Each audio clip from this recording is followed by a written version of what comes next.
வீடுகள் பாதுகாப்புக்காக இஸ்மஸ்மாக்கள் தொங்க விடப்படுவது கூடாது என்று சொன்னாலும் குர்ஆன் ஆயத்துகள் வசனங்கள் இவற்றை தொங்க விடுவது சம்பந்தமாக மார்க்கம் என்ன நிலைப்பாட்டு எடுக்கிறது என்றுதான் கேள்வி.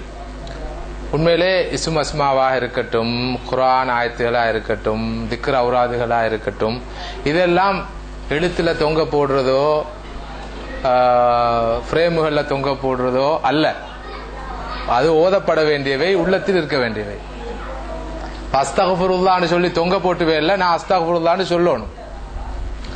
லா இலாஹ இல்லல்லாஹ் முஹம்மது ரசூலுல்லாஹ்னு சொல்லி அழகாக மக்கத்து படத்துல மதீனத்து படத்துல நல்ல பல்ப் எல்லாம் போட்டு அந்த வீட்டுல இன்ன விக்கிரகத்துடைய படம், இந்த தெய்வத்துடைய படம், இந்த வீட்டுல இந்த தெய்வத்துடைய படம், எங்கட வீட்டுல லா இலாஹ இல்லல்லாஹ் படம்.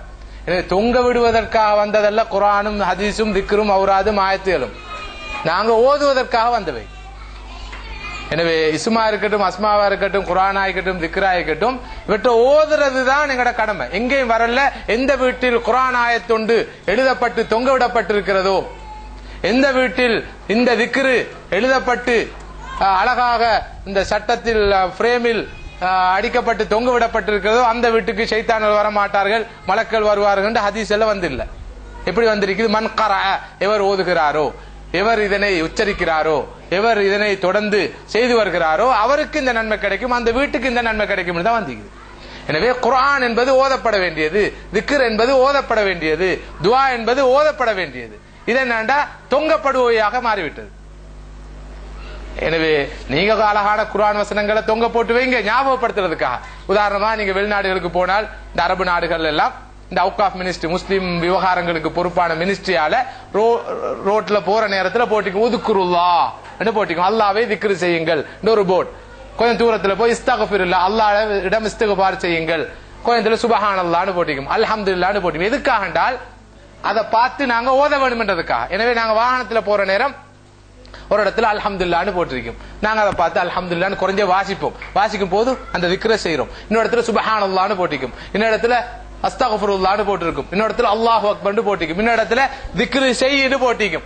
அப்ப நாங்க பார்த்து அடே அல்லாஹ் திக்ரு செய்யணும், திக்ரு செய்வோம். எனவே வீட்டுல தொங்க போட்டிருக்கிற அத்தகைய இந்த குர்ஆன் ஆயத்துகள் வசனங்கள் எந்த நோக்கத்துக்காக இருக்கணும் என்றால் அல்லாஹ்வை நினைவுபடுத்த, குர்ஆனை நினைவுபடுத்த, திக்ருகளை நினைவுபடுத்த.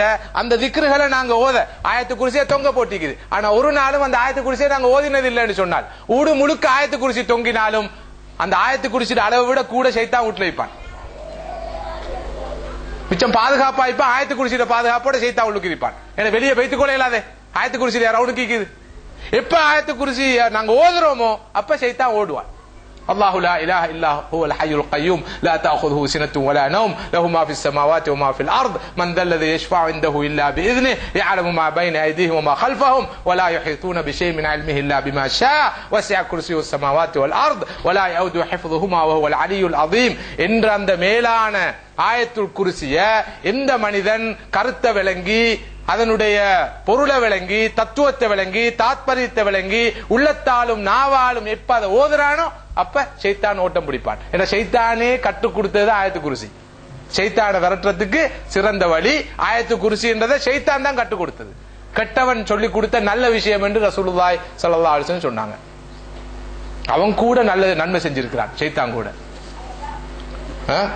எனவே அந்த வகையில் திக்ர் அவுராதுகள், குர்ஆன் ஆயத்துகள் அல்லது சொல்லப்படுகின்ற எதுவாக இருந்தாலும் தொங்கவிடப்படுபவை அல்ல, ஓதப்பட வேண்டியவை. நாளாந்த நாங்க பிராக்டிஸ் பண்ண வேண்டியவை. அவர் நினைவுபடுத்துவதற்காக ஞாபகமூட்டியாக அவற்றை வைத்துக் கொள்வதில் தப்பில்லை, தவறில்லை. அவ்வளவுதான் சொல்லலாம்.